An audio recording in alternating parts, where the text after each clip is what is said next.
우리나라 수행 대부분이 현재 미얀마에서 전해지고 있는 수행법을 하고 있죠. 물론 태국 아찬차 스님, 아찬 브라함 스님 수행 좀 하지만은 고엔카 수행도 좀 있고, 고엔카는 어차피 태생이 미얀마예요. 주로 이제 미얀마 수행을 하게 되는데 미얀마 수행법이 다양해요.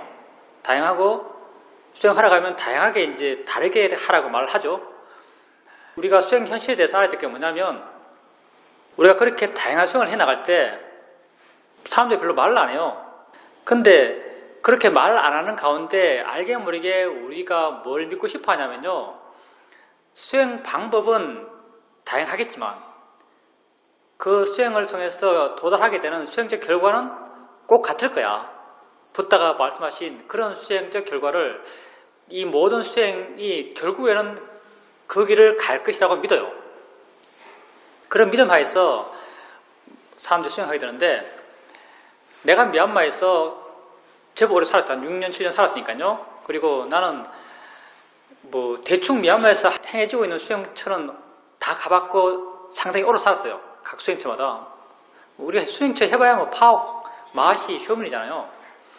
오래 살았고 그 수행처에 있으면서 항상 나는 무엇이 바른 수행인가에 대해서 고민을 많이 했었고요. 항상 문제의식 갖고 살았어요. 그리고 그 수행처에서 수행을 인정받은 사람들, 흔히들 뭐 수다원 이런 사람들도 제법 알고요. 그 사람들에게 도대체 이 수행이 끝에 인가받았을 때 무엇을 갖고 인가를 하는가에 대해서도 많이 들었고요.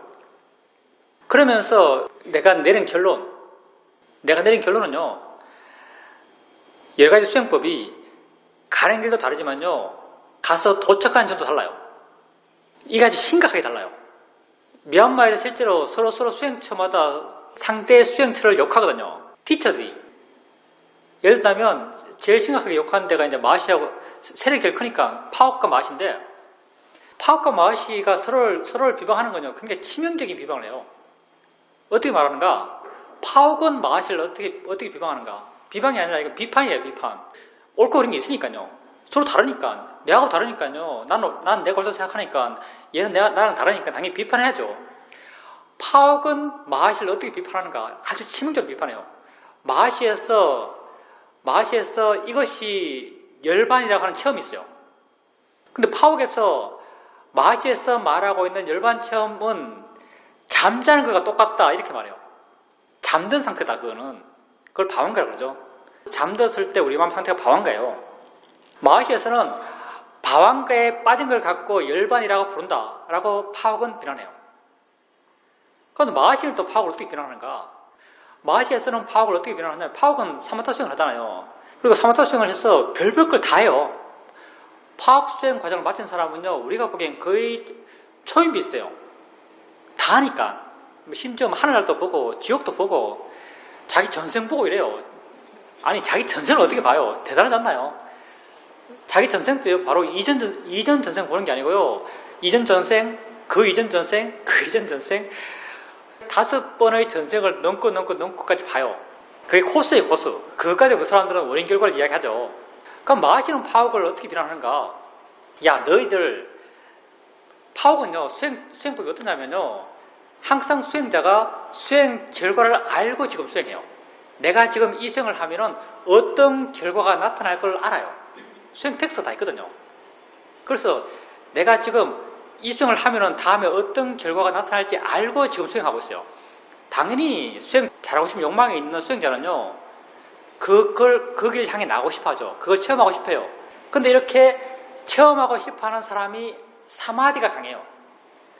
사마디 역할이 뭐냐면요, 내 마음속에서 갖고 있는 정보를 아주 구체적인 형상, 구체적인 느낌, 구체적인 체험으로 만들어낼 수 있는 능력이 있어요.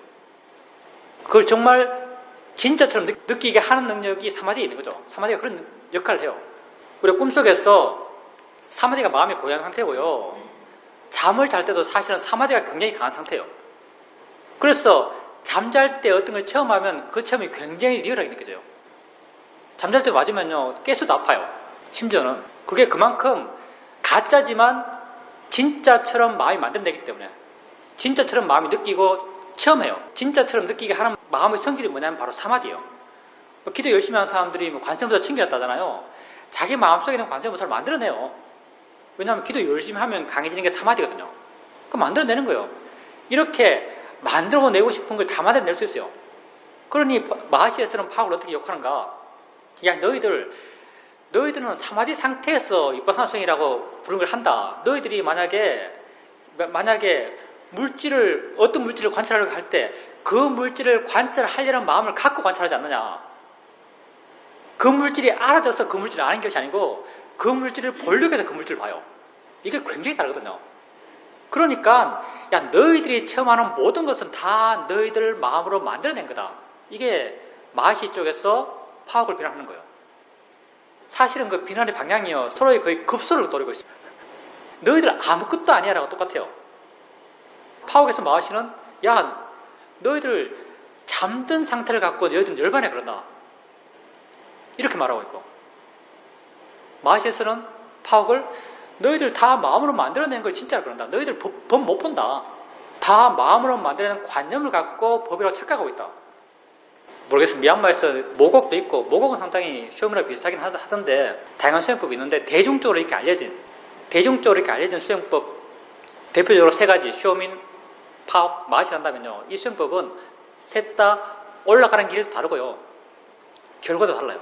그러니까 거사님께서 이 하나의 수행법이 맞다라고 생각된다면요, 다른 수행법 이야기는 들을 필요가 없어요. 사실은 물론 이 수행이 맞나라고 의심한다면 그건 뭘 말하는 거지, 그건 어떻게 하는 거지라고 관심 있게 연구하고 고민해 볼 필요는 있겠죠. 그런데 만약 거사님께서 하나의 수행법에 대해서 신심이 있고 옳다는 확신이 있고, 이 확신은 맹목적 믿음이 아니고 자기의 수행을 통해서 스스로의 알을 통해서 어떤 믿음이 생긴다면 다른 수행법 관심이 안 갈 거예요. 사실은 이 수행법 이야기 다 한다면요, 3곳의 수행체가요 뭐가 다르냐면은, 불교 수행은 법에 대한 이해를 통해서 관념으로부터 자유롭게 하는 게 불교 수행이죠. 근데 이 3곳의 수행체는요, 무엇을 갖고 법이라고 하는가가 달라요. 이거는요, 아예 불교가 다르다고 해도 그렇게 과장이 아니에요. 붓다가 법을 보는 사람이 나를 본다 그러고 맨날 법 그러잖아요. 근데 뭐가 법이지가 이 3곳이 달라요. 그리 무슨 공통점이 있겠어요. 사실은 서로 원수지 그냥. 예를 들어 파옥 같은 경우는요, 파옥은 뭐가 법이냐면 아비담마에 나오는 88가지 마음, 52가지 심소, 28가지 물질을 말해요. 파옥에서는 이것 하나하나를 봐야만 법을 온다, 빠르마타를 본다라고 말해요. 이것 하나를 보는 것이 법을 온다는 게 어떤 의미인가 하면요, 우리가 생각할 때 생각한다고 알잖아요. 근데 이건 볼 보는 게 아니에요. 파옥 입장에서는. 왜냐하면 52가지 심소에 생각한다는 심소가 없는 거예요. 52가지 심소에 생각한다는 심소가 없어요. 몇 가지 심소가 학문적으로 나와 있겠죠. 여러 가지 심소가 함께 같이 작용하면서 생각이라는 작용을 해나가요. 근데 파옥 입장에서는 생각한다고 아는 걸 갖고 법을 아는 게 아니에요. 파옥은. 시험은 다르죠.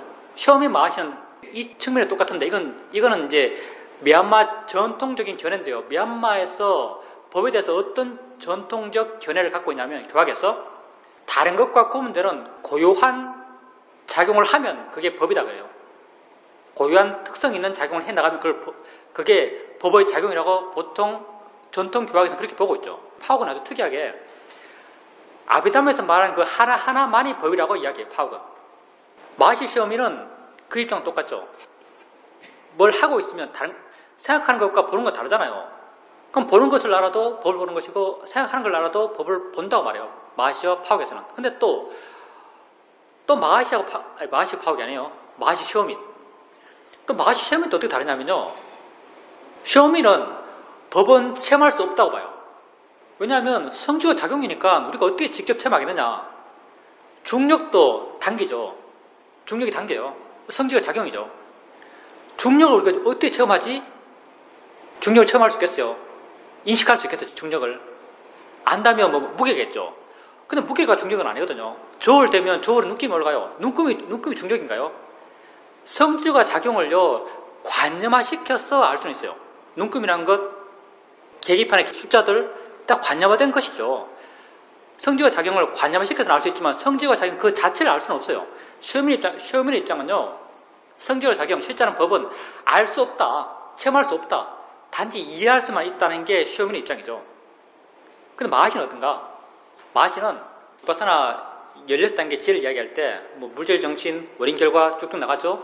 네 번째 지혜가 방가냐냐가 있어요. 방가냐냐. 이게 무너짐인 지혜, 사라짐인 지혜, 이 지혜를 말해요. 방가냐냐 때는요, 모든 것이 그냥 무너지는 걸 보여요. 사라지는 걸 보이는 거죠.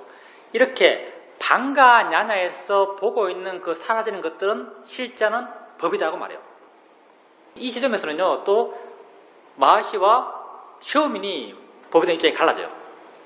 마하시는 지혜가 깊어지면 법을 체험할 수 있다. 시오민은 지혜가 깊어지는 어떤 법은 체험되는 게 아니다. 다 이해되는 거다. 이게 시오미 입장이죠.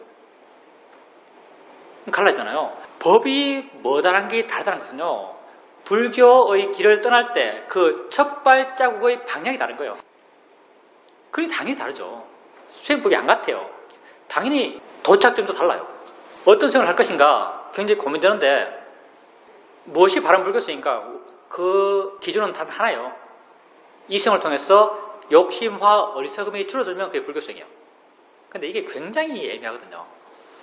수행을 해서 욕심과 화 안 줄었다는 사람이 없어요. 어떤 수행을 하든지.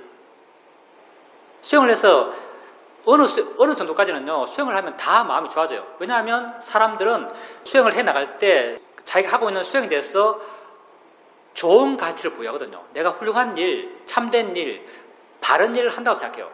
내가 바른 일을 한다고 생각하는 걸 하면 내 마음은 좋아져요. 그러니까 얼마까지는요, 수행하면 다 좋아져요. 근데 그 얼마 이상 되면은 부작용이 나타나기 시작하죠. 우리가 아침에 만약 일어나서 108배만 해도요, 마음은 좋아져요. 108배 자체가 마음 좋아지게 할 이유가 뭐 있겠어요? 108배가 그 자체를 보면 그냥 운동이에요. 근데 아침에 누가 5시에 일어나서 매일매일 108배 한다면요, 그 사람은 많은 시간 좋은 마음으로 살아요. 그 사람에게 왜 좋은 마음이 생겼는가? 108배 하는 일은 좋은 일이라고 자기가 믿어요. 내가 좋은 일이라고 생각하는 걸 내가 하면요, 마음은 좋아져요. 그처럼 수행이라고 하면요, 다 좋아져요. 어느 정도까지는. 근데 어느 정도를 넘었으면요, 욕심과 화가 점점 커져가고, 욕심과 화를 동반한 수행들, 욕심과 화가 점점 커져가고, 이게 장시간 되면 점점 플러스 요인과 마이너스 요인에서 마이너스 요인이 어느 순간부터 커지기 시작해요. 그럼 나중에 아주 이상해지죠. 욕심과 화로 수행하는. 하여튼 수행 방법들 다양하게 많습니다. 아주 복잡한 것이고요. 거기서 길 찾기 힘들어요. 무엇이 바른 수행인가? 그건 복걸복이죠. 여러분이 모든 수행 다 해보겠어요? 아니, 부처님은 아주 계략적인 방향을 제시해 주시죠. 무엇이 옳은 법인가? 깔라마 경이 나오잖아요. 깔라마 사람들이 사는 깨사푸타에 가니까 깔라마 사람들이 부처님께 이렇게 묻죠. 붓다시요, 이 깨사푸타에 많은 수행자가 옵니다. 수행자가 와서 하나같이 하는 말이, 내 수행이 옳고 다른 수행은 틀렸다. 나는 옳고 다른 사람 가르치면 틀렸다. 그러니까 나를 따르라. 좀 지나서 다른 사람이 오면 똑같은 말 해요. 전에 했던 그 사람은 틀렸어. 내 말이 맞아. 그러니까 깔라마 사람들이 우리가 너무 헷갈립니다. 붓다에 도대체 누굴 믿고 누구를 틀렸다라고 믿지 않아야 되겠습니까? 라고 붓다에게 물어요. 그러니까 붓다가 하신 말씀이, 그게 전통적으로 내려온 가르침이 하더라도 그걸 믿지 말아라. 경전에 그렇게 쓰여있다 하더라도 그걸 믿지 말아라. 네가 네 스승이 그렇게 말한다 하더라도 그걸 믿지 말아라. 네가 논리적으로 생각해봐서 그럴 것 같다라고 생각되더라도 그걸 믿지 말아라. 다른 사람들이 다 하나같이 그렇다라고 말하더라도 그걸 믿지 말아라. 그럼 어떤 걸 믿어야 하는가? 그것이 참되고 또 그것이 지혜 있는 사람이 비난하지 않는 것일 때, 사람의 비난 있잖아요. 경전을 보면 사람이 비난하는 것이 나쁘다고 했을 때 그 비난하는 사람들은요, 언제나 지혜 있는 사람이에요. 보통 사람이 비난하는 관심이 없어요. 지혜 있는 사람이 비난하는 것이 아닐 때, 네가 그것을 취했어, 그걸 해보고 그것이 너에게 행복과 복됨을 가져온다라고 네가 알았을 때, 그걸 믿고 그걸 행하라 그래요. 네가 해보고 너에게 복됨이 생긴다고 네 스스로 알았을 때 알고 믿으란 말이죠. 근데 뭐 이 수행 해보고 이거 안 좋아 버리고, 저 수행 해보고 안 좋아 버리고, 저 수행 해보고 안 좋아 버리고 하면 저 보살님처럼 되는 거죠. 그러니까 우리 능력, 우리가 판단력이 떨어지니까요. 나도 사실 순전히 우리 입장에서 하는 거예요. 그 수행하는 분들은 그 진심을 갖고 하겠죠. 하라고 하세요. 나도 파워에서 1년 이상 살아봤고요. 마하시는 거의 2년, 3년 수행해봤고요. 지금 이 수행하니까 나름 일종의 거기서 심하게 당해보고 나온 거예요. 우리가 잠깐 해보고 이거 잘못됐네, 잠깐 해보고 잘못됐느라고 판단하고 분석할 만한 역량이 없어요. 그러니 이렇게 다양성이 존재하는, 수행에서도 이렇게 많은 다양성이 존재하는 이 세상에서 바른 수행이 뭔가, 정말 바른 수행을 할 수 있는가 모르겠어요. 고민하고 한다 하더라도 제일 중요한 건 복인 것 같아요. 복. 바른 수행을 만나는 것. 복보다 중요한 게 있긴 있어요. 자기 기본적인 지혜가 있어야 돼요. 무엇이 바랐다는 스스로 판단할 수 있는 지혜가 있어야죠. 자, 보살님 이렇게 헤맸잖아요. 우리 보살님. 자, 그러면 바른 수행이 뭘까요? 수행 왜 할까요? 불교 왜 할까요? 보살님이 이 수행처 가서 수행하라니까 이 수행했고, 저 수행처 가서 또 저렇게 수행하니까 수행했고, 또 다른 수행처 가면 또 다르게 하라 그래요. 또 다르게 했어요. 이렇게 수행하는 목적이 뭘까요? 불교 수행하는 게 근본적으로 왜 이렇게 수행할 걸 알아야 돼요, 사실은. 그래야 무엇이 바른지 판단할 수 있는 내 스스로의 근거가 생겨나요. 불교는 곧 수행이거든요. 부처님이 여기 가서 사람들 만나서 이렇게 수행해라, 이렇게 수행하는 것이 바른 삶의 방향이라 가르쳐주고, 또 딴 곳에서 사람들 만나서 이렇게 수행해라, 이게 삶의 바른 방향이라 가르쳐주고, 또 딴 곳에서 그렇게 하고 했던 것이 모여서 만들어진 게 경전이에요. 부처님이 한 말은요, 사람들 만날 때마다 이렇게 바르게 수행해 나가라는 바른 수행의 방법을 가르쳐 주신 것이 평생 부처님이 한 일이죠. 그럼 부처님이 왜 이런 수행법을 가르쳐 줬는가? 그건요, 부처님께서 출가했던 목적을 보면 알 수 있죠. 부처님 출가했어요. 무슨 계기로 출가했죠? 부처님이 사문유관하면 출가하잖아요. 일반적인 재료도 다녀보셨어요. 그걸 사문유관 그러잖아요. 북문가니까 나쁜 사람, 서문가니까 병든 사람, 동문가니까 죽은 사람, 남문가니까 수행자. 야, 수행자가 제일 좋겠다 라고 해서 출가하셔요. 죽은 사람, 병든 사람, 나이 든 사람을 보면서 부처님이 출가하세요. 부처님이 출가할 때요, 어떤 문제의식을 갖고 출가했겠어요? 중생이 불쌍하네, 출가해서 중생을 불사하지 않게, 고통받지 않게 해줘야겠다라고 출가하실까요? 아니면 야, 저 죽음, 저 늙음, 저 병듦이 다른 사람 문제가 아니고 내 문제구나, 내가 늙고 내가 병들고 내가 죽겠구나, 야, 이걸 어떻게 하지? 이 문제를 해결해야지 라고 하면 출가할까요? 부처님 생각이 둘 중에 뭐 같아요? 예, 후자죠. 부처님을 하느님하고 비슷하게 만들려 하니까 사람들이 전자를 계속 강조하는데요, 부처님이 전 중생을 제도하려고, 중생의 고통을 해결하려고, 예수가 십자가 대신 지듯이, 예수가 모든 중생의 죄를 대신 지고 십자가 지고 죽듯이, 석가모니도 꼭 마치 모든 중생의 고통을 해결하기 위해서 출가한 같지만요, 그 일화를 보면요, 부처님은 당신의 죽음, 당신의 늙음, 당신의 병듦이 두려운 거예요. 그 문제를 해결하기 위해서 출가한 거죠. 불교수행은 왜 하는가? 나의 고통을 해결하기 위해서 불교수행을 하는 거예요. 불교의 목적은 오직 하나예요. 내 고통을 해결하기 위해서. 그래서 불교의 수행이라는 것도 이 하나의 목적에 기준에서 모든 게 만들어져요. 모든 불교적 이론이 존재하는 것이고요. 고통을 줄이기 위해서. 부처님께서 당신 제자들에게 이렇게 말하죠. 너희들은 딴 데 가서 붓다 밑에서 고통에 대해서 배우고 있다라고 말해라. 그러면 그게 내 가르침을 아주 바르게 100% 틀리지 않게 말해주는 것이다라고 이렇게 말하죠. 고통의 문제를 해결하는 것, 이게 불교 수행의 핵심이죠. 모든 게 여기 있는 거예요. 사성제 하면 고집일도 다 이거잖아요. 고의진리, 집, 고의원의 집착이라는 거예요. 말이 좋아서 고의원의 집착이죠.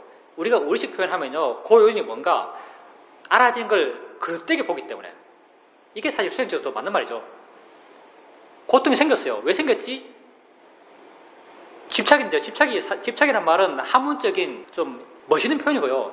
알아지는 것을 그릇되게 알기 때문에 고통이 생겼어요. 그릇된 견해. 근데 고통이 사라진, 고통이 없는 게 존재해요. 멸성계죠. 어떻게? 도성제가 뭐냐? 알아진 것을 바르게 알아갈 때, 그게 방법론이죠. 다 고통 문제잖아요. 자, 그러면 고통이 생겼어요. 고통은 어디에서 생길까요? 집착이기 때문에. 좋습니다. 답은 많아요. 정답이 많죠. 집착 때문에, 알아지는 것 때문에. 고통은, 이것도 아주 중요해요. 고통은 어디에서 생겨나는가 하면요, 고통은 알면서 생겨나요. 고통은요, 내게 알아지는 것에서 생기는 거예요. 보살님에게 알아지지 않는 것이 보살님의 고통스럽게 할 수 있나요? 진짜요? 보살님이 남편 때문에 고통스럽나요? 그렇죠. 그럼 남편이 지금 알아지나요? 안 알아지죠. 안 알아지는데 왜 남편 때문에 고통받을까요? 그럼 틀렸잖아요. 보살님이 알아지지 않는 것은 고통스럽게 하지 않는다면서요. 근데 지금 남편이 알아지지 않는데 남편 때문에 고통받아요. 그럼 틀린 말이잖아요. 그러니까 사실요, 우리가 우리 삶의 진짜 이게 뭔지 모른다는 거죠. 삶의 문제가 뭔지도 모르고요. 당연히 문제를 모르니까 삶의 문제를 어떻게 해결해야 될지도 몰라요. 보살님께서 만약 이렇게 남편이 알아지지 않아요. 근데 남편이 보살님을 고통스럽게 해요. 그럼 보살님은 삶의 문제를 어떻게 해결하고자 하는가? 저 남편을 어떻게 하지? 뭐 집에 쫓아낼까? 뭐 밥을 안 줄까? 뭐 집 나갈까? 이 고민을 하는 거죠. 지금 나를 고통스럽게 하는 남편 문제를 해결하기 위해서 하는 고민이 이거예요. 뭘 바꾸려 하냐면요, 남편을 바꾸려 그래요. 왜냐하면 고통의 원인이 뭔지 모르기 때문에 그래요. 그러면 보살님에게 물어봐요. 내가요, 보살님이 만약 지금 남편 때문에 괴로워요. 그러면 남편 때문에 괴로운 이유가요, 남편 그 자체 때문이에요? 아니면 지금 하고 있는 남편에 대한 생각 때문이에요? 남편에 대한 생각 때문이죠. 남편에 대한 생각 때문이에요. 남편은 안 알아져요. 남편에 대한 생각은 내게 알아져요. 그러면 보살님이요, 남편을 갖고 이걸 어떻게 해결할까 고민할까요? 아니면 생각을 갖고 이걸 어떻게 해결할까 고민할까요? 생각을 갖고 이걸 어떻게 해결할까 고민하는 거예요. 이게 수행이에요. 왜? 내게 지금 알아지는 건요, 남편이 아니고 생각이에요. 나를 고통스럽게 하는 건요, 남편이 아니고 생각이에요. 내게 알아지는 것 갖고 고민해 나가는 것, 내게 알아지는 것에서 문제의 해결책을 찾아가는 것, 이게 수행이죠. 그래서 부처께서 우리의 고통의 원인이 현재 알매 있기 때문에요, 부처는 세상을요, 알물 기준으로 봐나가요. 알물 기준으로. 불교에서 세상을 볼 때 뭐 아니비설신이 색성 미촉고 이런 말을 해요. 아니비설신의 색성 미촉고이 뭔가 하면 안과 색이 만나서 일어나는 게 봄이에요. 알미죠. 귀와 소리가 만나서 일어나는 게 들음이에요. 알미죠. 코와 냄새가 만나서 일어나는 게 냄새 맡음이에요. 알미죠. 혀와 맛, 몸과 촉감, 마음과 마음 대상들 다 알미 일어나는 거예요. 알미 일어남으로 세상을 봐나가요. 왜 알미 일어남으로 세상을 봐나가는가? 고통이 거기에서 생기니까. 고통은요, 불교는요, 고통을 줄이기 위해서 하는 것이고, 고통은 현재 알면서 생겨나요. 그리고 우리는요, 이 고통의 문제를 해결하기 위해서 현재 알을 알아가요. 우리가 이렇게 수행해 나가는 이유가 뭐냐면, 아까 기초 수행 법문할 때 했죠. 느낌이 있다 하십시오. 생각이 있다 하십시오. 이렇게 자기에게 현재 일어나는 암들을 알아가라고 했어요. 왜 이렇게 알아가라 하느냐면요, 마음을 계속 현재에 묶어두기 위해서요. 느낌은 현재 있는 것이고 소리도 현재 있는 것이죠. 현재 지금 내게 알아지는 것이 내 고통의 원리이기 때문에 이렇게 현재 내게 알아지는 것을 계속적으로 알아가요. 있다고 알고 있다고 알고 있다고 알아가요.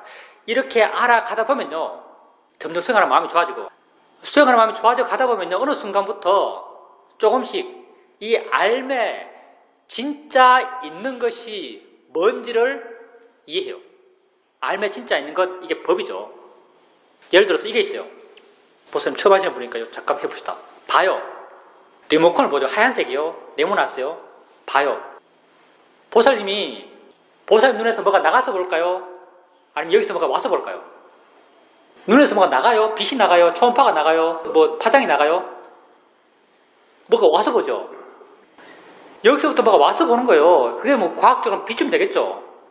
여기서부터 뭐가 와서 봐요. 그렇죠? 온 게 눈에 맺혀서 보는 거죠. 그러면 오는 게 있을 거잖아요. 오는 게 있는데 오는 게 이 리모컨 자체인가요? 리모컨이 공중을 떠와요? 아니죠. 오는 게 뭐가 있어요? 이 공간을 가면서 뭐 오고 있겠죠. 오고 있는 게 색깔이 있나요? 없어요. 모양이 있나요? 없어요. 형태가 있나요? 없어요. 그냥 오고 있는 것만 있는 거죠. 그러면 이걸 봐요. 이걸 보죠. 이것도 이걸 보는 것이 아니고 내가 나가서 보는 것이 아니고 여기서 뭐가 와요. 여기서 뭐가 오잖아요. 뭐가 와서 보죠. 이것도 오는 게 있는데 오는 게 진짜고 마음은 오는 관념이죠. 이 모양, 이 색깔은. 근데 오고 있는 것은 색깔이 있나요? 모양이 있나요? 위치가 있나요? 없잖아요. 그러면 이게 중요해요. 여기서부터 오고 있는 것, 여기서부터 오고 있는 게 뭐가 다르죠? 이게 똑같아요. 왜냐하면요, 세상에서 뭐가 다르다고 한다면요, 다를 수 있는 요소가 있어야 돼요. 다를 수 있는 요소가 뭐냐면 모양, 색깔, 위치, 크기, 내용, 리듬들이 다른 거예요. 근데 여기는 아무것도 없어요. 여기서부터 오고 있는 것과 여기서부터 오고 있는 게 똑같아요. 그러면 만약에 오고 있는 것이 진실이다, 오고 있는 것이 참된 것이다, 오고 있는 것이 법이라고 이해했다면요, 이걸 좋아하고 이걸 싫어할 수 있을까요? 없어요. 뭘 욕심내고 뭘 화낼 수가 없어요. 다 실제는 오고 있는 것이니까. 우리가 봄을 알아차면 이유가 뭐냐면, 봄을 알아차면 해나가면서 봄에 진짜 있는 게 뭔지를 이해하고 싶어요. 봄에 진짜 있는 걸 이해하면요, 봄이 만들어낸 관념이 있어요. 봄이 만들어낸 관념으로부터 마음은 욕심내지 않고 화내지 않아요. 꽃이 있고 섞고 있는 쥐가 있어요. 봐요. 둘 다 보일 뿐이에요. 둘 다 내 눈을 향해 뭐 오고 있는 거예요. 꽃과 쥐란 것은요, 내 관념으로 만들어낸 것이고 그 관념의 의미를 부여해서 화내고 욕심내요. 근데 오고 있다고 알면요, 꽃에 대해서도 욕심내지 않고요, 섞고 있는 쥐에 대해서도 화나지 않아요. 실제는 오고 있는 것이니까. 우리가 우리에게 일어나는 걸 알아가요. 엉덩이 느낌 알고, 소리 알고, 생각 알고, 냄새 알고, 맛 알고, 이렇게 알아차림 해 나가는 이유는요, 그 알모 일어나면 고통의 원인이고요, 알모 일어남에 진짜 있는 것이 뭔지를 이해하고 싶어하고, 그 진짜 있는 게 법이고요, 법을 이해함을 통해서 그 알미 만들어낸 관념, 이런 모양, 이런 색깔, 이런 위치, 이런 내용, 이런 리듬들로부터 우리가 욕심내고 화내며 고통받아왔던 이런 관념들로부터 자유롭고자 하기 위해서 이 수행을 하는 거예요. 근데 이렇게 실제라는 법을 이해할 수 있는 마음은 어떤 마음인가 하면요, 바른견해가 있는 마음이에요. 팔등대 첫째가 바른견해잖아요. 바른견해가 있는 마음이 실제라는 법을 이해할 수 있는 마음이에요. 바른견해는 부처님께서 무상고 무아로 말씀하세요. 계속 일어나고 있고 좋은 것도 아니고 내가 하는 것도 아니에요. 무상고 무아. 무상고 무아의 마음이 있을 때 보살님이 다른 수행처에서 수행해봤죠. 다른 수행처에 수행할 때의 대부분의 수행하는 마음의 상태는요, 알아지는 것을 잘 보려고 하는 거예요. 열심히 보고 거기서 뭘 발견하려고 그러고 거기에 오래 머물고자 하는 것이 일반적으로 수행하는 곳에 수행하는 테크닉이에요. 근데 마음에, 이거 부처의 가르침이죠. 무상고 무아의 바른 견해가 있을 때 마음은요, 대상으로 가는 게 아니고요, 대상으로부터 멀어져요. 소리 들을 때 소리를 무아야, 우리 무아란 말을 자이니치란 말 써요. 저 자이니치야, 내가 하는 게 아니라 저절로 일어나는 거야 라고 알면요, 소리로부터 마음이 물러나요. 위파사나 수행은요, 멀어지면서 알아가는 거예요. 무엇으로부터 멀어지는가? 관념으로부터 멀어지는 거예요. 그래서 우리가 수행을 가볍게 알아라, 쉽게 대상을 바꾸고 가면서 알아가라 이렇게 말해요. 가볍게 알고 쉽게 대상을 바꾸고 가라는 게요, 대상으로부터 점점 멀어져 가란 말이에요. 관념으로부터 멀어질수록요, 실제하는 법, 그 관념이 가능하게 했던 실제 작용이 더 쉽게 이해가 돼요. 그래서 가볍게 알아라, 쉽게 대상을 바꾸어라, 그리고 마음 스스로가 아는 걸 알아가라, 알려 하지 않으면서 무의지적으로 알아가라고 하는 거죠. 불교는 사실 다 이거 이야기하고 있는 거예요. 보살님 절에 다니시니까 금강경 이야기하잖아요. 금강경. 금강경에서 억무소지 이생기심하죠. 그게 무슨 말이에요? 응당 멈 없이 마음을 내라. 무엇에 머물지 말라 하면요, 이걸 봐요. 식을 보고 있어요. 실제는 여기서 또 오고 있는 무엇이에요?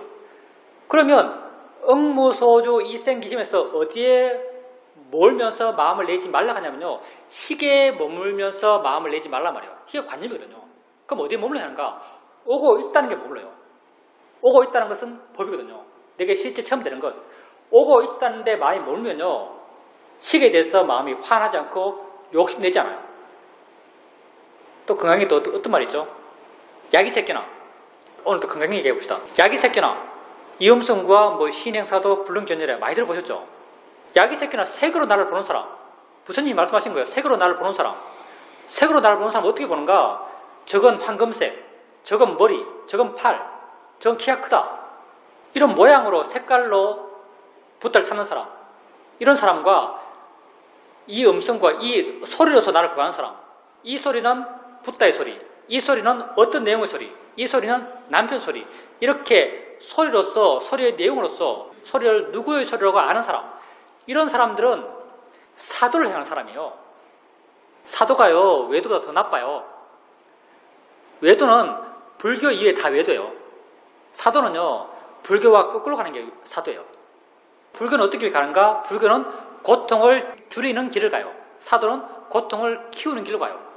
저걸 황금색을 붓도록 알고, 앉은 형상을 붓도록 알고, 저 보이는 사람을 남편을 알고, 저 소리를 남편 소리라고 알고, 그것을 진실되다고 생각하고, 그렇게 해나가는 사람은요, 사도를 향하는 사람이에요. 그러면 바른 길 가는 어떤 사람인가? 저건 내게 진짜 있는 것, 저걸 보는 걸로 알고, 저걸 들리는 걸로 알고, 저걸 단지 생각으로 알고, 이렇게 해나가는 사람, 이렇게 해나가는 사람이 바른 길을 가는 사람이고, 이렇게 해나가는 사람이 바로 고통을 줄이는 길을 가는 사람이죠. 범소유상 계시오마, 약견, 재상, 위상, 즉견열애죠. 똑같은 말이에요. 범소유상. 범소유상이 모두 허망하대요. 이게 시기가 있어요. 이런 모양이에요. 이게 상이잖아요. 모양, 색깔, 위치, 크기, 리듬, 내용이 다 상이에요. 상이 뭐예요? 다 내 마음으로 만들어내서 내가 해석해서 내 마음에 있는 거예요. 당연히 내가 해석한 거니까요. 해석한 거니까 실제가 아니에요. 실제가 아니니까 다 허망한 거죠. 모든 상이 있는 것이 다 허망한 거예요. 상이 상 아님을 알면, 상이 상 아니면 그건 법이죠. 이게 시기가 아니야. 이건 보이는 거야 라고 아는 게요. 상이 상 아님을 아는 거예요. 나의 알매 진짜 있는 건요, 시기가 아니에요. 내 알매 진짜 있는 건 뭔가 보여지고 있다는 거예요. 내 알매 진짜 있는 건요, 남편이 아니에요. 보여주고 있는 것이에요. 남편이 말한다면 남편 소리가 아니에요. 들려주고 있는 것이에요. 상이 상 아님을 알면요, 그 사람이 바로 열애를 보는 사람이에요. 다 그 얘기 하고 있죠. 또 뭐 있지? 예, 일체유의법. 모든 함이 있는 법들 다 있고, 관념을 말하는 거예요. 모양 있고, 색깔 있고, 위치 있고, 크기 있고 하는 게 함이 있는 법이죠. 무의법은요, 형체가 없어요.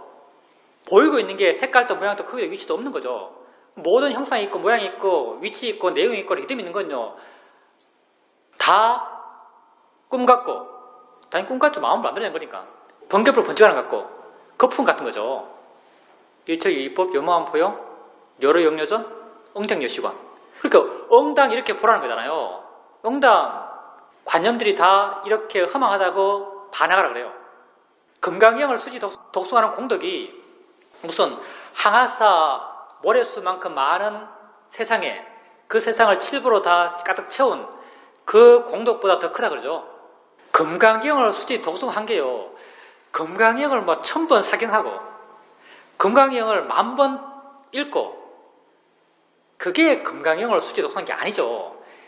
금강경을 수지 독송한다는 것은요, 엉장여시간 할 때 이렇게 보는 것이 금강경을 수지 독송하는 거예요. 보여지는 걸 보면서 좀 보이는 거라고 알아갈 때 이게 금강경을 수지 독송하는 거예요. 들려진 걸 들을 때 그 소리의 화자, 소리의 내용에 마음을 두지 않고 들린다라는 것에 마음을 둘 때 그 사람이 바로 금강경을 수지 독송한 사람이죠. 그렇게 해나갈 때 바로 그런 관념으로부터 우리 마음은 고통받지 않아요. 결론은 이거예요. 고통받지 않는 것. 고통받지 않기 위해서 우리가 이렇게 하고 있는 거죠. 금강경에서 처음부터 끝까지 하고 있는 말은 다 이거예요. 관념에 머물지 말고 법에 마음이 머물라. 우리가 이렇게 해나가는 게 뭐냐. 처음에는 물론 시계 알면 시계 알고, 엉덩이 느낌 알면 엉덩이 느낌 알고, 소리 있으면 소리 듣고, 새소리 있으면 새소리 듣고, 바람 소리 있으면 바람 소리 듣고 해나가요. 근데 우리는요, 점점 이것을 멀어지게 알고자 해요. 가볍게 알고 자유롭게 알아가면서 멀어지게 알아보자 해요. 이렇게 마음이 멀어지고 마음이 그런 관념으로부터 자유롭게 되면요, 조금씩 그런 일어남에 실제 있는 것이 뭔가에 대한 이해가 마음에 생겨나요. 보이는 것이라는 이해가 생겨나요. 이 이해는요, 그냥 생겨요. 물론 사유를 통해서 이해할 수도 있겠지만 사유를 통한 이해는 사이고요. 그런 힘이 별로 없고요. 계속 알아가다 보면 어느 순간 생겨나요. 보이는 거지. 보이는 남편이나 보이고 있는 벽이나 꽃 같은 거야 실제는. 라고 마음을 이해해요. 이렇게 봐나가라라고 하는 것이 금강에서 하고 있는 말이죠. 불교는요, 처음부터 끝까지 이야기하고 있는 거예요. 관념에 대해서 욕심과 화를 일으키지 말고 실제는 법을 봐나감으로써 자유로워하시라 라고 하는 것이 부타께서 처음부터 끝까지 하고 있는 말씀이죠. 부타는 사실 수행을 아주 폭넓게 가르쳤고요. 우리는 너무 폭넓게 가르치면 사람들이 진도가 너무 안 나와서 쉽게 지려지기 때문에 실제는 수많은 법 가운데 하나의 법, 아는 마음이라는 하나의 법을 좀 더 쉽게 이해할 수 있는 과정을 이야기하죠. 과정을 나름 체계를 잡아놓고 그 과정으로 수행자를 조금 몰아가는 경향이 있어요. 사실은 어떤 법을 이해해도 결론은 똑같아요. 법의 성질은 다 같기 때문에. 그런데 우리는 아는 마음을 가장 좋은 수행의 대상이라고 알고 있고 아는 마음을 주된 대상 삼아 수행해 가기 때문에 우리의 수행의 과정도 아는 마음을 이해하기 위한 이해하는데 좀 더 효율적인 수행의 과정을 이야기하고 있죠. 여기서는. 그래서 우리가 이렇게 수행하는 겁니다. 이런 목적으로. 정말 바른 수행이라면요. 정말 바른 수행이라면 삶과 하나가 돼야 돼요. 일종의 최상의 수행이라 할 수 있겠죠. 살아가는 것이 있고 수행하는 것이 되어 나가야 돼요. 대념적 경에 보면요. 부처님께서 언제 알아침 해야 하는가를 말할 때 바로 들었을 때, 옷 벗을 때, 옷 입을 때, 걸어갈 때, 누웠을 때, 잠들 때, 똥 눌 때, 오줌 눌 때, 말할 때, 침묵할 때 계속 알아침 하라 그래요. 이게 무슨 말이냐면요. 하루 종일 알아침 하란 말과 똑같은 말이죠. 그러니까 바른 수행은요. 하루 종일 알아침 할 수 있어야 돼요. 그럼 어떻게 해야만 우리가 하루 종일 알아침 할 수 있냐면요. 수행이요. 내가 하지 않으려 해도 되는 수행을 해야 돼요. 내가 하지 않으려 해도 되는 수행을 하기 위해서는요. 내가 지금 하고 있는 수행의 방향성이요. 나의 노력이 줄어들어가는 수행이 돼야 돼요. 나의 노력을 더 붙이고 더 강한 노력을 하고 더 강한 노력을 해나가는 수행은요. 이렇게 될 수가 없어요. 왜냐하면 나의 노력이 없는 순간 수행은 안 할 거니까.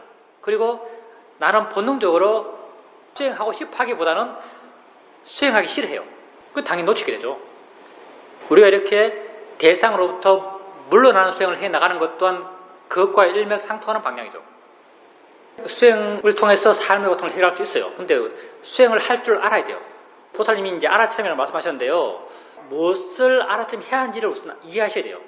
보살님이 지금까지 알아차림을 해왔다고 하면은 그 알아차림은 아마도 내 생각에는요. 관념을 대상으로 알아차림해 왔을 거예요. 어떤 생각을 하면 어떤 생각을 한다고 이렇게 알아왔을 거예요. 근데 그 생각의 내용이 중요한 게 아니고요. 그 생각 자체가 중요한 것이고요. 생각한다는 그 자체가 중요한 것이고 소리 들을 때도 어떤 내용의 소리가 중요한 게 아니고요. 보살님이 알아차림 해야 될 것은 소리 그 자체고요. 느낌도 마찬가지예요. 어떤 느낌이 중요한 게 어떤 느낌을 아는 게 중요한 게 아니고요. 그 느낌 자체가 있음을 아는 것이 중요하고요. 그렇게 보살님에게 지금 현재 알아지는 그 자체 6가지 감각기관 그 고유의 성질대로 알아갔어요. 몸은 느끼니까요. 알아지는 것은 느껴지는 것이에요. 눈은 보니까요. 대상은 보여지는 것이에요. 무엇이 보여지는 건 중요하지 않아요. 그냥 다 보여지는 것이에요. 귀는 들으니까요. 귀의 대상은 들려지는 것이에요. 그게 어떤 소리인지 중요하지 않아요. 그냥 소리로, 그냥 뭉뚱그렸어요. 하나로, 소리로, 보여지는 걸로, 생각으로, 느낌으로, 냄새로, 맛으로 그냥 알아갔어요. 이렇게 알아가게 되면요. 그 보이는 것이 만들어내는 관념으로부터 조금 마음은 물러나요. 저게 남편, 저게 아이, 저게 옆집 사람. 보여지는 것이 맞는 관념이죠. 보살님이 고통받는다는 것은요. 보여지는 것이 맞는 관념, 들려지는 것이 만든 관념에 고통받는 거예요. 대표적으로 생각하는 마음이 만들어내는 생각의 내용을 고통받는 거죠. 보살님 마음을요. 실제 하는 것에 두려고 노력하셔야 돼요. 지금은 실제는 법을 이해하지는 못하시니까요. 보여지는 것을 단지 보여지는 것으로, 들려지는 것을 단지 들려지는 것으로, 모든 생각을 단지 생각으로 이렇게 봐나갔어요. 그러면 약간이나마 그것들이 만들어낸 관념으로부터 조금 물러나요. 조금 자유로울 수 있어요. 수행을 통해서 어떻게 삶의 고통으로부터 자유로울 수 있는지를 이해하셔야 돼요. 그건 사실은 어쩔 수가 없고요. 그게 우리가 아무리 수행을 잘한다 하더라도 세상에 대해서 우리가 부여한 가치를 아직 떨칠 수가 없죠. 그리고 세상에 여전히 가치를 부여하고 있다면 그 가치 따라서 우리 마음이 반응하는 것은 피할 수가 없어요. 근데 이제 좀 더 물러나서 좀 더 큰 그림에서 보면요. 이럴 수도 있겠다라는 가능성을 한번 생각해 본다면요. 보살님이 지금 보살님에게 알아지는 것은요. 보여지는 것이고 느껴지는 것이고 생각되어지는 것이요. 그 보여지는 것에 진짜 있는 것은 저 노란색, 저 부처, 저 벽, 저 창문이 아니고요. 눈을 향해 오고 있는 무엇이요. 오고 있는 무엇이 진짜죠. 보살님 들으면서 이 순간을 살고 있어요. 온풍기 소리, 내 목소리, 뭐 차 지나가면 차 지나가는 소리들, 옆 사람이 내는 뭐 옷소리들 들려주고 있어요. 이런 내용들, 여러 가지 내용들의 소리가 있겠지만 보살님에게 진짜 있는 건요. 들려주는 무엇이요. 내가 지금 이렇게 말하고 있잖아요. 내 말이 내용이 있죠. 내 하면 니언에 애가 있는 거죠. 말이 가고 있어요. 말이 니언과 애로 가고 있겠어요. 말이 내가 하면 니언, 애, 기억, 아 이렇게 보살님이 가고 있어요. 아니잖아요. 니언, 애, 기억, 가는요. 보살님이 해석한 거예요. 소리는요. 그냥 가는 거예요. 소리의 내용, 이런 리듬의 소리, 이런 음색의 소리라는 것은요. 그 음색, 리듬은요. 다 보살님이 만들어낸 거예요. 보살님이 실제 있는 것은 들려지는 무엇이 있는 거죠.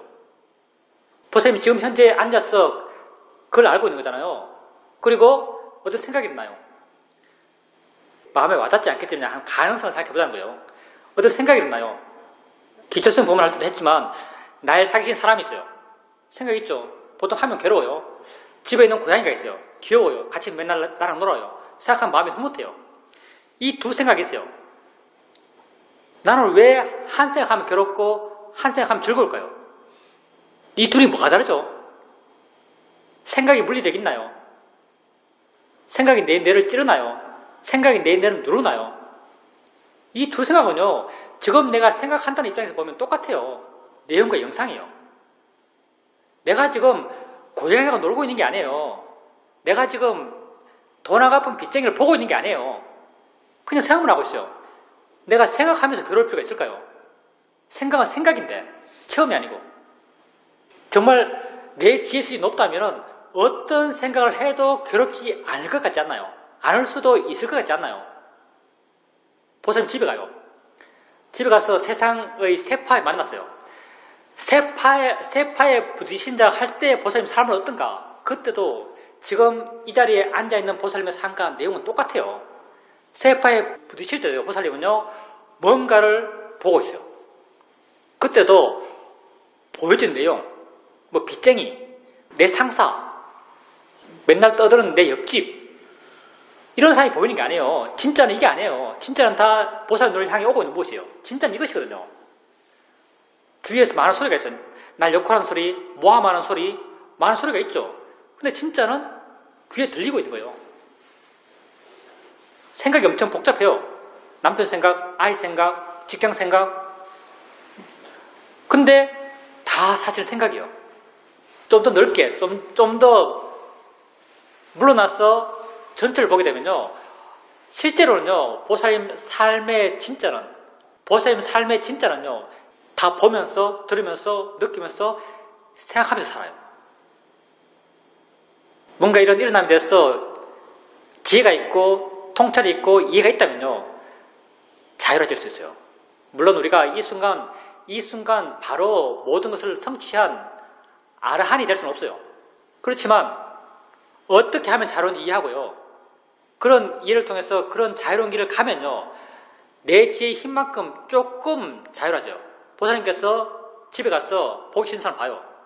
옛날에는 보기 싫은 사람 보면 그냥 화가 났어요. 방법은 보기 싫은 사람을 피해야만 마음이 편해져요.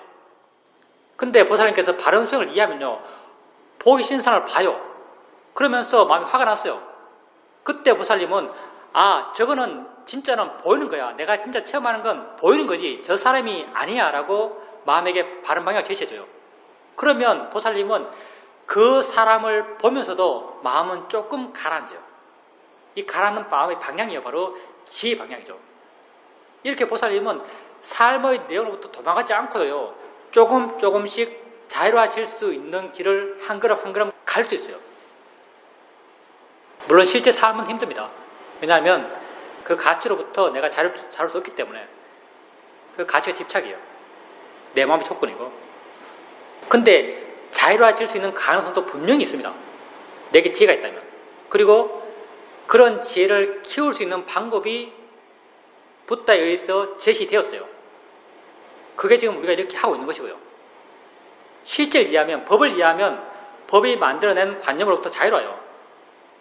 저게 누구라는 것, 저게 어떤 소리라는 것, 이 생각이 어떤 내용의 생각이라는 것, 이런 것으로부터 우리는 자유로울 수 있어요. 좋습니다. 그만큼 수행하는 데 익숙해진 거죠. 수행하는 데 그만큼 마음이 능숙해진 것이고 마음의 힘이 그만큼 좋아진 것이죠. 우리 사이도께서도 이런 말을 했죠. 아무것도 하지 않는 것이 수행하는 것이라는 것을 사람들 모른다. 수행이 정말 능숙해지면요. 아무것도 안 해요. 근데 아무것도 안 한다 해서 정말 아무것도 안 하는 게 아니고요. 마음이 내 안에 있어요. 마음이 나를 향해 있어요. 거사님께서 그걸 이제 마음이 나를 향해 있는 것을 거사님께서는 마음과 함께 한다라고 표현한 거죠. 마음과 함께 한다는 거사님 표현이 바로 마음이 내 안에 있고 마음이 나 자신을 향하고 있어요. 근데 이렇게 마음이 내 자신을 향하고 있는 것도요. 내가 애써서 마음을 내 안에 잡아두고 있는 것이 아니고 수행이 익숙해지면 지혜가 내 마음을 내 안에 잡아두고 있어요. 어떤 지혜인가 하면요. 나를 신기하게 생각하는 지혜. 내가 지금 이렇게 존재한다는 게 신기해요. 내가 지금 이렇게 말하고 있다는 게 신기해요. 내 입술에서 지금 이렇게 느낌이 일어난다는 게 신기해요. 다 하니까 다음을 안다는 게 신기해요. 이런 내게 일어나는 암들에 대해서 신기하는 마음, 이 마음이 설령 강렬하게 신기하는 마음이 있다고 알아지지 않더라도요. 약하게나마 미세하게 끊임없이 마음은 자기에 대해서 어떤 그런 신기한 마음, 지혜의 마음을 갖고 있어요. 수행이 익숙해지면. 이렇게 관심 있는 마음이요. 나를 안 떠나요. 관심 있는 마음이 나를 안 떠날 때 대상들, 소리들, 느낌들은 자연스럽게 알아지고 있고 자연스럽게 대상들이 알아지는 가운데서 나는 실제 마음을 보고 있는 거죠.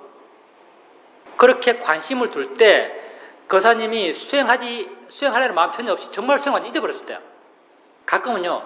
정말 수행을 완전히 잊어버렸을 때에도 관심을 내게 두고 있을 때가 있어요.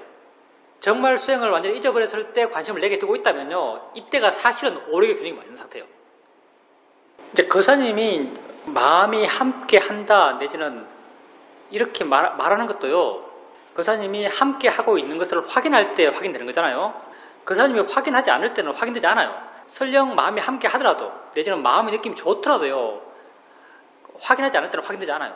그냥 자기들끼리 자기 할 일 하면서 진행되어 나가고 있는 거죠. 물론 그때는 수행을 잘하고 있는 상태지만요. 확인하는 상태보다 확인하지 않는 상태가 더 바른 수행 상태예요. 확인할 때요. 그 확인하는 마음의 에너지는 순수하게 나의 에너지예요. 나의 의지거든요. 나의 의지가 들어가면 수행의 상태는 떨어져요. 내라고 하는 것이 들어가면요. 마음의 질은 떨어지는 거죠. 그러니까 지가 해나가고 있어요. 이렇게 지가 지휘를 해나가면서 진행돼 나갈 때 마음의 상태가 훨씬 좋고요. 그때가 오래 균형이 맞는 상태고 그때가 지혜가 나고 있는 상태죠.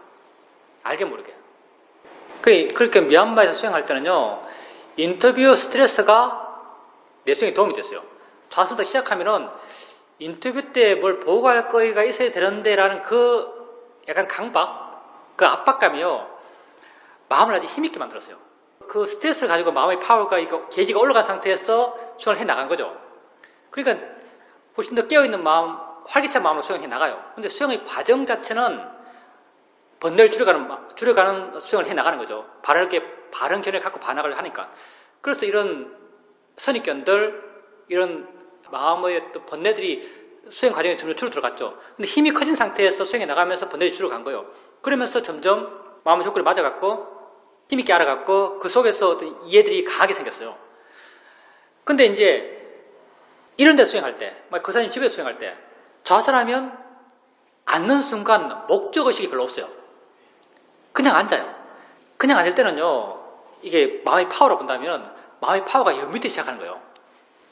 알아치는 걸 계속 알아가면서 서서히 마음의 힘이 좋아져 가죠. 물론 이렇게 좋아져 가요. 계속 알아치면 해나가니까. 근데 이게 한참 시간이 걸리고요. 어떤 수준 이상 못 될 수도 있어요. 물론 좋으면 아주 좋을 수도 있겠죠. 효과적으로 좌선하고 효과적으로 수행하는 데 있어서 마음의 힘을 이렇게 띄운 상태로 커지게 한 상태로 해나가는 것이 수행에 상당히 효과적인 것 같아요. 그리고 이렇게 마음의 파워 게이지를 올린 상태로 수행해 나가는 것이 전통 수행법에서는, 내가 생각하기에는 전통 수행법에서는 사마타를 하고 윗바사를 해 나가는 수행이 이 수행 같아요. 사마타는 마음의 파워를 키우거든요. 그래서 사마타 수행을 하고 윗바사를 수행을 해 나갈 때 사마타를 통해서 마음의 힘을 키우고 이 키운 상태로 윗바사를 수행을 해 나가는 거예요. 근데 이제 요즘 난 어떻게 하는가? 사실 요즘은요, 내가 이런 분석도 안 해봤고요. 이렇게 해야겠다 생각도 안 해봤어요. 근데 내가 요즘 어떻게 하나라고 날 보니까 마음이 지가 그렇게 하고 있더라고요. 좌선하게 되면은 그냥 이렇게 앉아있어요. 좀 무목적적이에요. 마음이 뚝 떨어져 있죠. 그러면 마음치가 스스로 깨우려고요. 언어적으로 하는 게 아니고, 그냥 옛날에는 조사 관찰할 때 소리가 어떻게 들리지, 느낌이 어떻게 알아지지, 알미 뭐지, 마음이 어디 있지, 마음치가 뭔데 알까, 이렇게 내용을 갖고 조사 관찰했는데요. 그냥 이렇게 앉아있다가 알아진 것을 알면서요. 알아진 것을 알면서 알아지는 것, 내지는 아는 것, 내지는 이 알며 일어남에 대해서 관심 가지려는 에너지가 일어나요. 이건 뭐 능숙하게 해왔으니까, 계속 해왔으니까 이렇게 되더라고요. 관심 가지려는 에너지가 일어나면 관심이 생겨나요. 뭔가 마음에 사한 느낌이 들어요. 이 사한 느낌이 사실 지혜 느낌인데 표현상 그래요. 마음에 이렇게 관심 가진 느낌, 약간 달라진 느낌, 표현하면 신기한 느낌, 이런 느낌을 가지려 하면 가져져요. 그러면서 마음의 파워 게이지가 올라가요. 이 상태로 좌선 시작하게 되는 거죠. 지금은 그렇게 하고 있더라고요. 빨려 들어가는 게 내용이 빠지는 거죠, 사실요. 본문에 빠진다는 것은 내용이 빠지는 거예요. 내용이 빠진다는 것은 사실은요, 그 사람 마음이 그 사람 안에 있지 않는 거예요. 그 사람 마음이 밖으로 나와서 나라는 방향성을 갖고 위치를 갖고 그 사람 마음이 향해 가는 거죠. 위치와 방향이 다 험한 거예요. 여몽환풍이잖아요. 더 관념을 대상으로 마음이 일어나서 그걸 향해 가는 거죠. 근데 그 사람께서 그때 마음을 자기 안에 좀 강하게 잡아보세요. 귀에 있는 거지, 소리는 귀에 있는 거지 하면서 귀에 마음을 둬보세요. 그러면은 그렇게 빨려가는 게 없어져요. 그건 관념에 빠졌기 때문에 빨려가는 거예요. 마음을 그 사람 안에 두고 있으면 빨려가는 게 없어요. 나랑 대화한다고 하지만요, 그때 나는요, 내가 아니고 그 사람 자신이에요. 그 사람 자신이 갖고 있는 수행에 대한 정보를요, 그 사람 자신에게 나의 입을 빌려서, 나의 형상을 빌려서 그 사람 스스로에게 일깨워주는 거죠. 이때 어떻게 해야 되지 하면 어떤 바른 수행의 방향을 제시해 주는 거죠. 그리고 그게 옳다고 알기 때문에 그 사장님은 그렇게 제시된 바른 수행의 방향으로 수행해 나가요. 그리고 수행의 바른 결과가 생겨나고. 근데 이제 그 사장님이 우리가 10년째를 한다고 하니까 마음 보는 이야기를 하잖아요. 그리고 그 사장님이 삶의 상황에서 어떤 마음이 일어났고, 뭐 화가 났다면 화가 났고 했을 때 화를 알아간다고 하시는데요. 삶 속에서 어떤 체험을 해 나갈 때요, 화를 보면서 화로부터 자유로워지는 것, 이게 하나가 있고요. 물론 잘하면 자유로워져요. 화를 정말 마음으로 알고 내 것이 아니고 스스로 일어난 법으로 알고 해나가면 화가 있지만 화로부터 완전히 자유로운 마음이 될 수도 있죠. 근데 또 화가 그냥 일어나는 것이 아니고요. 화가 또 어떤 정보를 통해서 일어났어요. 어떤 소리를 듣고 어떤 보이는 것을 봐서 화가 일어났죠. 그러면 또 하나 우리가 이해할 수 있는 것이 보여지는 것을 이해할 수 있고요. 들려지는 것을 이해할 수 있어요. 이 두 가지 가운데 뭐가 더 효과적인가? 보여지는 것을 이해해서 화를 수행의 목적에서 고통받지 않는 것이니까 화를 약하게 할 것인가? 화 자체를 이해해서 화를 약하게 할 것인가? 무엇이 더 효과적인가? 하면요, 각자 개인 성향이 있어서 다를지 모르겠지만요, 나는 보는 것을 이해하고 듣는 것을 이해하는 게 훨씬 더 효과적이에요. 마음을 보는 것보다. 아는 마음으로 간다는 것 자체가요, 아는 마음이 대상이 되는 그런 모양들, 색깔들, 소리의 내용들, 이런 것으로부터 마음이 많이 물러난단 말이에요. 뭘 봐도 상관이 없어요. 각자 좀 더 강한 지혜 영역이 있고요. 자기가 좀 더 깊이 이해하고 있는 지혜를 당연히 효과적이니까 더 많이 쓰게 되고요. 더 많이 쓰니까 더 깊이 이해하고요. 더 깊이 쓰니까 더 많이 이해해요. 나는 가장 인식의 진행 과정에서 가장 먼저 있는 것을 가장 많이 이해했어요. 보여진 것이 뭔지, 들려진 것이 뭔지, 여기에 대한 이해가 제일 깊은 것 같아요. 그래서 그쪽으로 마음이 쉽게 대상 삼아서 수행해 나가죠. 네, 계속 그렇게 하십시오. 거사님은 모르지만 지혜는 생기고 있어요. 거사님이 시간이 지나고 난 뒤에 보면요, 내 이해가 많이 깊어졌고, 많이 분명해졌고, 많이 단단해졌다는 것이 어느 순간 발견될 거예요. 지금 그렇게 수행해 나가시면. 그 마음의 힘이죠. 볼 수 있다는 것은요, 보여지는 것으로부터 볼 수 있는 마음의 힘만큼 물러나 있고 자유롭단 말이에요. 만약에 화가 났고 화와 내가 100%라면 정말 내가 화났어 이렇게 되면요, 볼 수가 없어요. 여기 들어가 있기 때문에. 볼 수 있다는 것은요, 화가 있고 화를 뭐가 보고 있단 말이잖아요. 이 마음은요, 화로부터 자유로운 마음이에요. 이 마음은 화가 아니거든요. 화를 보고 있는 거예요. 당연히 이 마음은 화로부터 자유로운 마음이고요. 이 마음은 지혜가 있는 마음이고요. 화를 내가 화난 게 아닌 화를 마음으로 보고 있으니까 당연히 지혜가 있는 마음이죠. 당연히 지혜가 있는 마음이니까요, 시야가 넓고요. 시야가 넓으니까 뭐가 옳고 뭐가 그런지 알아요. 뭐가 옳고 뭐가 그런지 알기 때문에 해야 될 걸 하고 하지 않아야 될 걸 하지 않죠. 이미 답이 나와 있어요. 뭐가 옳고 뭐가 그런지 이미 마음을 알고 있어요. 근데 보살님이 또 알고 싶어하는 마음의 방향이 또 하나가 뭐냐면요, 이 마음이 일어났네? 이건 어떻게 일어났을까? 이건 뭘까? 이 지가 뭔데 일어났지? 내 건가? 지 조건에서 일어났나? 마음이 뭔데 이런 느낌을 갖게, 이런 어떤 마음의 느낌을 갖게 할까? 이렇게 보살님에게 지금 당장 알아지는 것, 그 마음의 느낌, 마음이 준 느낌들, 마음의 존재감이잖아요. 알아지는 존재. 지금 보살님에게 알아지는 것에 대해서 알고 싶어하는 마음이 들 수 있어요. 법을 알고 싶어하는 거예요, 사실요. 이렇게 알고 싶어 한다면요, 아주 바람직하고요. 보살님에게 수행적 관심이 더 크기 때문에, 수행할 수 있는 마음의 힘이 더 크기 때문에 이렇게 알고 싶어 하고요.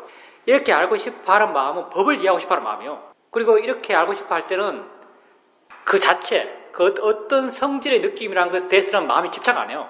그게 있다는 것 자체에 대해서 마음이 관심이 있는 거죠. 그렇다면 이건 이렇게 알고 싶어 하는 마음은 그걸 계속 더 있게 하는데 전혀 에너지를 안 줘요. 알고 싶어 한다면요, 그 존재 자체를 알고 싶어 하세요. 이게 왜 있지? 과거에 뭐 때문에, 내 기억 속에 뭐 때문에, 과거의 어떤 체험 때문에, 과거에 누구 때문에 이렇지 않나? 아니면 무슨 내가 잘 모르는 가을이라서 그런가? 이런 거 있잖아요. 내가 모르는 것에서 원인을 찾으려고 알고 싶어 하지 마시고요. 내가 아는 것은 이런 느낌이 지금 있다는 게 내게 알잖아요. 내가 지금 알고 있는 것에 대해서 관심을 가졌어요. 있다는 게 뭐지? 어떻게 가능했지? 마음이 뭔데 이런 작용을 할까? 이렇게 현재 보살님에게 진짜 알아지는 것, 지금 현재 있는 것에 대해서 알고 싶어 하는 마음을 낸다면요, 그게 법에 대해 조사하는 마음이에요. 단마 위자야죠. 바른 수행하는 마음이고 수행하는 힘을 더 키우는 마음이에요. 아니, 후자를 무시하는 건 아니에요. 후자도 있어야겠죠. 우리 삶의 인과도 우리는 따져가면서 살아가야 돼요. 수행적 입장, 수행적 관심은 지금 현재 알아지는 것, 그게 수행적 관심이에요. 그리고 이제 보살님이 일상의 수행의 상태가 옛날과 똑같다 이렇게 말씀하시는데, 우선 여러분의 수행의 상태를 여러분이 재단하지 마세요. 이게 중요합니다. 내 수행 상태가 어떻지라고 판단하지 마세요. 물론 판단 안 할 수가 없죠. 근데 판단하게 되면 언제나 수행 상태가 안 좋은 걸로 결론이 나요. 야, 수행 정말 잘해, 마음 정말 좋아 라고 판단할 때가 없어요. 아주 가끔 통찰의 지혜가 각이 나서 마음이 좀 바뀌었을 때 잘한다, 기쁘다, 좋다라고 느낄 때가 있지. 이건 마음이 여기 있다가 순간 확 변하니까 좋아짐이 명확하죠. 근데 느슨하게 수행해 나가고 있고 수행을 꾸준하게 해 나가고 있고 마음이 서서히 좋아져 가고, 이런 상태에서는요, 내가 내 수행을 판단하는 것은 굉장히 부정확해요. 우리 자신에 대해서 갖고 있는 마음은 기본적으로 욕심이고요. 여러분 수행 상태를 판단할 때도 기본적으로 욕심의 마음으로 판단하는 거죠. 내 수행 상태가 어떻지 하면 기준이 없어요. 어제 10점이었는데 오늘 20점이라고 할 수 없는 거죠. 항상 내 눈높이에서 기준을 잡고 있어요. 근데 내 눈높이가 욕심이에요. 욕심이 눈높이가 낮아야 높아요. 욕심의 눈높이는 언제나 더 높아요. 내 수행에 대해서 욕심의 눈높이로 보게 되니까요, 내 수행은 언제나 못하는 수행이에요. 그래서 자기 수행을 언제나 못한다고 생각해요. 근데 그렇지 않아요. 여러분요, 수행을 꾸준하게 해나가고 있다면요, 수행을 꾸준하게 해나갈 수 있다는 그 자체가 여러분 마음이 좋다는 걸 증명해요. 마음이 안 좋으면 할 수가 없죠. 가치가 안 느껴져서 못해요. 여러분이 뭐 세속에 빠졌어, 오용락에 빠졌어, 한참 시간이 지나고 난 뒤에 수행하려고 마음 내면 수행 이거 왜 하지라는 마음이 생겨나요. 수행의 무의미함이 많이 와닿죠. 정말 그때는 수행이 필요 없을 것 같은 느낌이 들어요. 워낙 관념 세계에 빠져 있으니까. 그런데 여러분이 일상의 삶 속에서 수행을 해나가고 있고, 일상의 삶 속에서 수행을 해나가고 있으니까 이 자리에 있을 거예요. 일상의 삶 속에서 수행을 하고 있다는 그 자체가요, 마음이 수행의 의미를 느낀단 말이고요. 마음의 수행에서 의미를 느낀다는 게 사실은 신심이고요. 신심이 마음이 좋다는 말이 바로 지혜의 마음도 힘도 좋고 알아차림의 힘도 좋다는 말이에요. 그러니까 욕심으로 보니까 못해 보이죠. 그 자체로는요, 굉장히 수행을 잘하고 열심히 하고 좋은 상태로 살고 있는 거죠. 그러니 내 수행 상태가 어떻지라고 하는 판단은요, 굉장히 주관적이고 굉장히 불확실한 거니까 믿지 마세요. 하고 있으면 만족하세요. 하고 있다는 그 자체가 중요합니다. 그리고 이렇게 수행해 나가면서 가끔 한 번씩 자유로움을 느끼고 한 번씩 물러남을 느끼고 그럼 충분해요. 그게 다 지혜가 그때그때 작용하고 있는 거죠.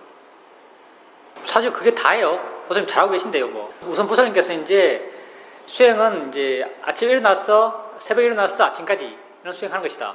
보살님이 수행한다고 말하는 그것은요, 딱 정해진 시간에 정해진 종목을 하는 거예요. 몇 시에 일어났어, 법문 듣기, 얼마까지 자선하기, 뭐 얼마 동안 경행하기, 그렇게 딱 정해진 거 하는 거 가지고 수행한다고 생각하시는데요. 물론 그것도 수행이 맞아요. 근데 그렇지 않은 시간 동안 사실 TV 보는 거는 수행 안 하는 거예요. 웬만해서는. TV 보면서 수행하는 것은 사실 안 믿어요. TV 보면서 수행하려는 시도는 초반기에 조금 할 수 있어요. 초반에 TV 보면서 보는 거야 하고 하면 보는 게 마음이 와닿아요. 근데 어느 순간 되면 이게 들어가 있는 거죠. 어느 순간 되면 내용이 가 있어요. 그러니까 TV 보면서 수행한다는 것은 말이 안 돼요. 사실은요. 정말 TV 보면서 바르게 수행하면 TV 보는 내내 일종의 투쟁일 거고요. 가려는 말을 계속 자꾸 할 거고요. 정말 투쟁이 필요 없는 수행이라면요, TV 안 볼 거예요. 재미가 없어서. TV라는 것은 그 내용에 빠져야만 재미를 느끼는 거예요. 물러나서 보면 재미가 하나도 없어요. TV 보면서 수행하는 것은 수행 안 하는 것이고요. 그리고 이제 아파트에서 그렇게 경행하신다면 경행할 때는 수행을 아주 열심히 하실 거예요. 경행할 때 뭐 할 거 뭐 있겠어요. 경행하면서 수행하시면 되고요. 그리고 일상의 삶 속에서 보살님의 마음에 관심을 두고 있다면, 그러니까 보살님 자신을 향하고 있다면요, 보살님 자신을 향하고 있다면 알아차림이 있는 거예요. 보살님이 일상의 삶 속에서 해야 될 것은 관심을 계속적으로 내게 둬 나가는 것을 해나가시면 돼요. 근데 이제 이렇게 관심을 내게 둔다는 게 이제 마음을 내 안에 두고 있는 거예요. 마음이 나 자신을 향하고 있는 거죠. 마음이 나 자신을 향할 때 그게 실제로는 아는 마음을 아는 상태랑 꼭 같아요. 그렇지만 그때 아는 마음을 안다란 자각은 별로 안 돼요. 마음만 내 자신을 향하고 있는 거지 그때 아는 마음을 아네라고 스스로 확인 잘 안 돼요. 그때 그렇게 관심을 내게 두면서 이렇게 살 때요, 가끔 한 번씩 아는 거지 라고 하면서 아는 것에 관심을 둬보세요. 마음이란 게 이상했어요. 마음은 정말 신비한 거고요. 마음은 위치도 없고 방향도 없어요. 마음은 어떻게 봐야 될지 사실 몰라요. 근데 이렇게 물러나서 단지 내게 관심 두면서 가끔 한 번씩 아는 거지, 작용이지, 아는가? 라고 묻게 되면 그때 순간 마음이 아는 마음을 탁게 잡아요. 아는 마음을 목표시 하는 거죠. 그렇게 한 번씩 해주면요, 그렇게 아는 마음을 향해 가는 것, 아는 마음을 이해 나가는 것이 조금 자연스러워지고, 이렇게 자연스러워져 가면서 아는 마음을 알아가는데 애쓸 필요가 없는 것이 돼 나가요. 조금씩 그냥 아는 마음을 이해한 느낌만 갖고 수행해 나가요. 그렇게 그거는 관심을 갖는 것인데요, 작용이 있을 뿐이네 일어남이 있을 뿐이라는 것도 보살님이 어떤 관념적인 내용 속에 머물면은 그게 크게 의미가 없고요.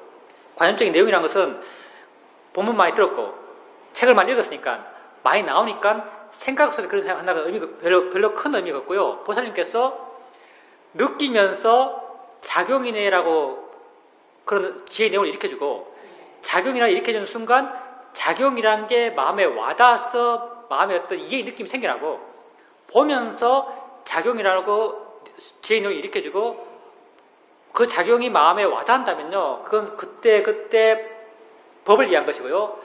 예, 법에 대한 관심을 키운 거예요. 그렇다면 그건 아주 바람직한 거죠. 관심을 그렇게 키우세요. 보살님에게 있어서 나라고 하는 것이 상당히 약한 상태이기 때문에 그래요. 마음이 지가 스스로 해나가는 거죠. 알아진 것은 알아지고 아는 것은 그냥 알아요. 대상과 마음만 이렇게 진행돼 나가고 있는 거죠. 근데 그때 이제 보살님이 내 상태가 이렇다라는 자각이 되잖아요. 이건 내가 없을 수 있는 건 아니에요. 내 상태가 이렇다는 자각이 있어요. 내 상태가 이렇다는 그 자각은요, 마음을 들어트요. 최상의 좋은 상태는 못 돼요. 그런 자각이. 근데 마음과 대상과 마음만 있는 그 상태가 나도 모르게 그 상태가 있는 것. 그냥 해 나가다 보니까 그 상태가 저절로 되는 것. 지나가 났어야 발견되는 것. 이렇다면은 그건 오력의 균형이 맞은 상태라고 말할 수 있어요. 근데 자각이 되든 어떻든요. 그렇게 해 나가다 보면 어느 순간 그 자각이 떨어져요. 나라고 하는 게 떨어져요. 그러면서 진행만 돼요. 옛날에 아는 마음을 알아갈 때는요. 대상을 이렇게 두고 아는 마음을 알았어요. 소리 들으면서 이 소리를 두고 소리 아니라고 이해했고 느낌을 두고 느낌을 보면서 느낌 아니라고 이해했고 여러 가지 것이 알고 있으면 여러 가지 것이 알아지네? 그러니까 여러 가지 걸 아네라고 이해했어요. 이렇게 옛날에는요. 대상에 의지해서 대상을 안다는 걸 이해 나갔죠. 근데 이제 아는 마음을 계속 봐왔고요. 아는 것에 대한 이해가 좀 깊어져 나갔어요. 그러면서 지금은요. 대상은 있지만 대상은 신경을 안 써요. 지금은요. 마음 그 자체를 순수하게 이해할 수 있어요. 마음이 있다고 순수하게 그냥 이해가 돼요. 이렇게 이해할 때는요. 그 대상은 존재하지만 느낌도 있고 소리도 있지만요. 느낌, 소리는 관심 대상이 아니에요. 마음 그 자체를 이해해요.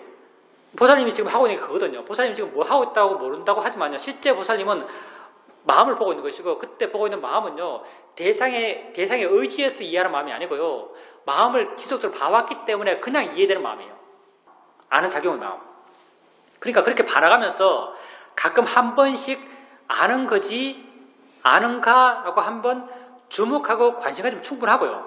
그리고 보살님이 작용이 돼서 보살님 마음이 좀 속된 말로 꽂힌 것 같으니까요. 관심이 있으니까요. 보면서 보는 작용이지 하면서 보는 작용임을 이해하고 있다는 걸 한번 느껴보고요. 느낌 보면서 느끼는 작용이지라고 하면서 느끼는 게 작용이라는 걸 이해하고 있음을 확인하고 좀 더 어려운 게 생각이에요. 생각하는 거지라고 해보세요. 이해 해보셨어요? 생각이 작용이지 해보셨어요? 그것도 이해가 돼요. 예, 좋습니다. 그럼 그게 이해된다면 그냥 생각하는 마음을 이해한 거예요. 생각하면서 작용이지라고 하면서 생각하는 마음의 작용을 이해하고 있음을 확인해 보시고요. 그럼 관심이 생겨나요. 그때 생기는 마음이 지혜이자 곧 관심이에요. 관심과 지혜는 똑같은 말이에요. 그렇게 관심 갖고 그렇게 알아가면 돼요. 그러니까 대상이 있다는 건 알아차림이 있단 말이죠. 알아차림이 거사님이 알아차리려고 안 하니까요. 그 존재감이 안 느껴지는 거죠. 거사님이 옛날에는 알아차림 하려고 했던 알아차림이 분명하지만 지금은 그냥 마음이 지가 알아차림 해요. 알아차린 것이 있으면 마음이 저절로 아는 거죠. 그렇기 때문에 알아차림의 존재감이 안 느껴지는 거죠. 상관없어요. 대상도 지 할 일 그냥 지가 해요. 상관없어요. 거사님은 그냥 마음만 반항하면 돼요. 하나의 법만 반항하면 됩니다. 안다는 걸 계속 알아가면 돼요. 다른 건 자기들 조건 속에서 자기들 할 일을 스스로 해나갑니다. 예, 좋습니다. 그렇게 안다고 아는 이해가 분명할 때는 그냥 그렇게 있으면 되고요. 아는 이해가 분명하지 않을 때는 안다는 것을 한번 체크해 주세요. 대상의 관념의 구체성은요. 거사님이 마음에 대한 이해가 더 깊어져서 마음을 이해하려고 애쓰는 마음이 필요 없을 때 그게 필요 없기 때문에요. 대상 또한 분명해져요. 지금은 대상이 있고 대상 관념이에요. 어떤 소리, 어떤 모양, 어떤 색깔이요. 관념이죠. 법이 있어요. 실제 법이죠. 이 두 가지가 있어요. 두 가지 있을 때 우리 수행에 나가잖아요. 수행하기 전에는 여기에 몰빵했어요. 100%. 수행의 과정이 있잖아요. 수행의 과정에서는 여기 갔던 마음을 계속 이쪽으로 끌어가려고 그래요. 땡겨가려고 그래요. 법을 계속 이해하려고 그러죠. 법을 계속 이해하려고 하니까 마음 약간 애씀이 이쪽으로 치우쳐요. 애씀이 이쪽으로 치우치니까요. 이게 약해져요. 우리 마음을 한순간 노력으로 두 가지를 못하거든요. 이쪽으로 치우쳐 가는 거죠. 치우쳐 가니까 관념 쪽이 약해져요. 수행 과정에서 이게 전혀 문제가 안 돼요. 근데 약간 완성형의 수행, 완성형의 소용이 뭐냐면 법이 작용이라는 이해가 분명해졌어요. 어차피 법은요, 모양도 없고 색깔도 없고 위치도 없어요. 법을 이해하기 위해서 애쓸 게 없어요. 우리가 애쓴다면 방향과 위치에서 애를 쓰거든요. 이해하는 것은요, 에너지 제로에서 이해할 수 있어요.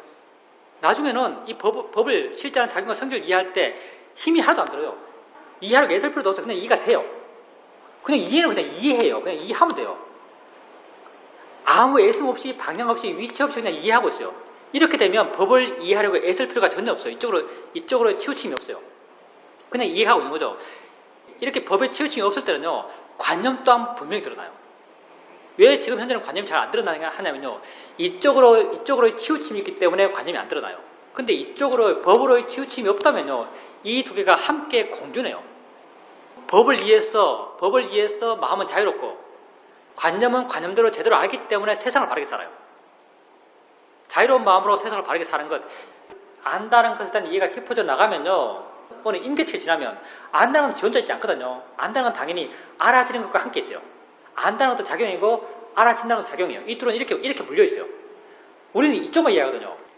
여기다 이해가 점점 깊어지면요, 당연히 이렇게 물려 있으니까요, 이 반대편에 대한 이해가 생겨나요. 반대편도 알아지는 작용이에요. 이쪽의 작용성에 대한 이해가 깊어지면 알아지는 대상 쪽의 작용성에 대한 이해도 또한 깊어져 나가는 거죠. 이건 우린 대상을 직접 이해하려 안 그래요. 아는 것에 대한 이해가 깊어져서 어느 임계치를 지나면요, 알아지는 작용에 대한 이해가 깊어져 나가요. 이건 법으로서 이야기하는 거고요. 아까 이야기한 것은 관념과 법에서 법에 대해서 이해해서 법을 더 이상 신경 쓸 필요가 없을 정도로 이해가 깊어지면요, 관념 또한 누구의 소리다, 어떤 내용의 소리다, 어떤 색깔이다, 어떤 모양이다 하는 것 또한 아주 분명히 드러나요. 그렇게 분명히 드러나지만 그 드러난 것으로부터 자유로워요.